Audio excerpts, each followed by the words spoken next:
साठी मी मुद्दामहून आपटा, कांचन अशी अनेक झाडं लावलेली आहेत. हे जे झाड आपण पाहतोय हे आपट्याचं झाड आहे. ह्याची पानं बघा का, आपट्याची पानं आणि कांचन ह्याच्यामध्ये खूप साम्य असतं. ह्या बघा शेंगा केवढ्या आल्या आहेत आपट्याला, अगदी घोसच्या घोस लागले आहेत ना. आणि त्याची पानं पण बघा का कशी आहेत ती. अगदी जवळ पाहिलं ना जाऊन त्या पानाला, किंवा त्या पानाचा आकार पण कळतोय, रंग कळतोय, आणि त्याचं जे तजेल आहे त्याचा तो सुद्धा लक्षात येतोय. हे कांचनाचं झाड आहे. कांचनाचं झाड पण ना असंच उंच असतं. ही बघा माझी माऊ आली.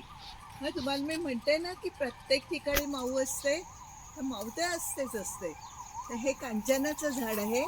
आणि आता कांचनाची पानं बघा का, कांचनाची पानं आणि आपट्याची पानं ह्याच्यामध्ये खूप साम्य असतं. पण कांचनाची पानं थोडी मोठी असतात आपट्यापेक्षा, आणि आपट्याच्या पानांपेक्षा ती जरा तलमसुद्धा असतात. आणि कांचनाला खूप सुंदर फुलं येतात. ही फुलं खूप आत्ता आलेली आहेत ना, ती खूप उंचावर आलेली आहेत.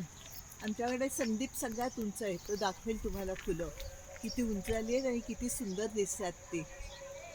तर कांचन आणि आपटा ह्याच्यामध्ये नेहमी गल्लत केली जाते. आणि दसऱ्याला जेव्हा सोनं म्हणून आपट्याची पानं लुटायची अशी आपल्याकडे जी पद्धत आहे, तर त्यावेळेला कांचनाच्या पानं विकायला ठेवली जातात. कारण कांचन हल्ली रस्त्यावरती सहजपणे मिळतो, आणि आपट्याची झाडं मात्र जंगलामध्ये असतात, त्यामुळे ती मिळणं कठीण असतं. आणि त्याचा फायदा किंवा गैरफायदा म्हणूया आपण, तो उचलून आपट्याच्या ऐवजी कांचनाची पानं विकली जातात दसऱ्याच्या दिवशी सोनं म्हणून. म्हणून मुद्दामहून मी तुम्हाला कांचन आणि आपटा ह्याच्यामधला फरक दाखवते.